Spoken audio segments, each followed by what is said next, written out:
नमस्कार दोस्तों, news time में आपका बहुत बहुत स्वागत है। दोस्तों, इज़राइल का घमंड टूट गया। ऐसा घमंड, ऐसा उसको अहंकार, ऐसा फॉल्स प्राइड कि मैं दुनिया को बर्बाद कर दूंगा, मुझसे ताकतवर कोई नहीं है, मैं जो कहता हूँ करता और मैं किसी की परवाह नहीं करता। मैक्रो कुछ बोलता है तो मैं उसे जूते की नोक पे रखता हूँ, नेटो के मेंबर कुछ मुझे सलाह देते तो मैं उसे जूते की नोक पे रखता हूँ, मैं परवाह नहीं करता। वो सारा घमंड घुटनों के बल आकर, क्या कहते हैं, चूर चूर हो गया, पानी पानी हो गया। वो भीख मांग रहा है, ये जालिम नेतन्याहू भीख मांग रहा है अब ट्रंप से कि मेरी जान बचाओ, मैं मर जाऊंगा, मेरे पास अब इंटरसेप्टर नहीं बचे हैं, हथियार नहीं बचे हैं, मैं करूं तो करूं क्या, मैं किसके सहारे लड़ूंगा। और ईरान तो भाई रोज़ाना दहला रहा है, उसकी बैलिस्टिक मिसाइलों ने जीना हराम कर दिया है। पूरे के पूरे शहर मलबे में तब्दील हो रहे हैं। हाइफा हो या तेल अवीव हो या बाकी शहर हो, कहीं कुछ नज़र नहीं आ रहा है। हालात ऐसे होंगे कि अब इजराइल को एक नई चेतावनी मिली है कि डिमोना का जो उसका एटॉमिक स्टेशन है, कि अब मैं उसको बर्बाद करूंगा। लोगों से कहा कि डिमोना खाली कर दो, मैं डिमोना पे अटैक करने जा रहा हूं। ये पहली बार होगा कि जहां पर शायद ईरान इजराइल के एटॉमिक स्टेशंस के ऊपर अटैक करेगा अपनी मिसाइलों के द्वारा। और नेतन्याहू बच्चे की तरह खून के आंसू रो रहा है, मुझे बचाओ, इस ईरान से मुझे बचाओ, ये मुझे बर्बाद कर देगा, ये मुझे मिट्टी में मिला देगा। आज तेल अवीव हाइफा को देख के गज़ा की याद आ रही है, उजड़े हुए गज़ा की याद आती है। और ये कहता है ये कैसे रॉकेट छोड़ता है, एक रॉकेट के छोड़ता है उसके अंदर 10 रॉकेट निकलते हैं, अलग अलग दिशाओं में जाते हैं, हम 3-4 को पकड़ते तो बाकी 6 नीचे आके फटते और हमको मारते हैं और हमको बर्बाद कर देते हैं। ये जो मल्टीपल रॉकेट्स की जो बारिश हो रही है कि एक मिसाइल में से 10 मिसाइलें निकल रही हैं और उसको हिट कर रही हैं, उसको रोकने का कोई तरीका नहीं है।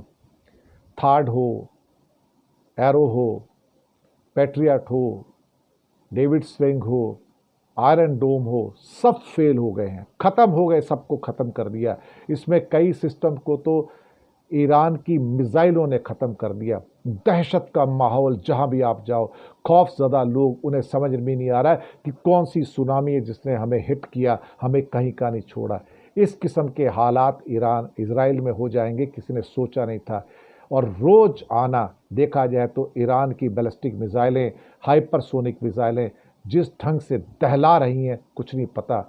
और वो गुहार लगा रहा है, पैरों में पड़ा है ट्रंप के, मुझे बचाओ।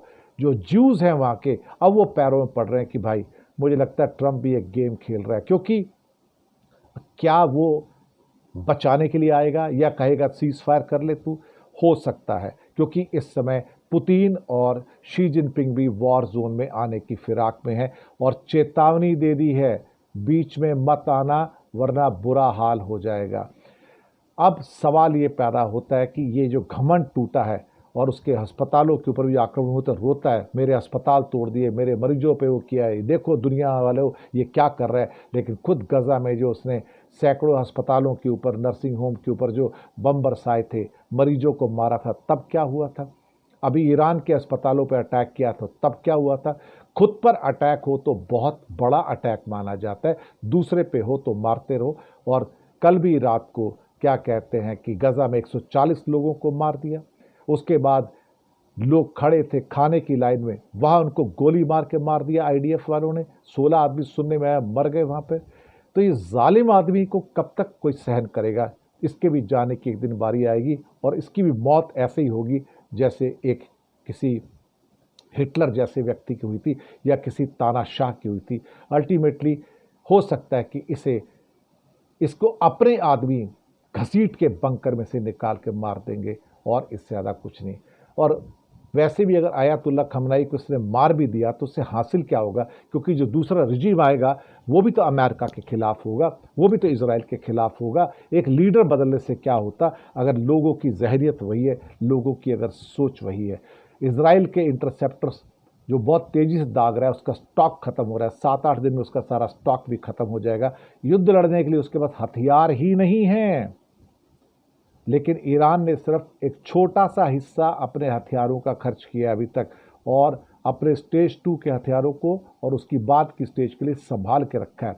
एक पूरा का पूरा घमंड जो है ना चूर हो चुका है इस आदमी का। अब वो डर रहा है, अब वो खौफजदा है, अब वो भागना चाहता है। कई लोग तो कह रहे हैं कि वो देश छोड़कर भाग चुका है, कहीं और चला गया है नेतन्याहू।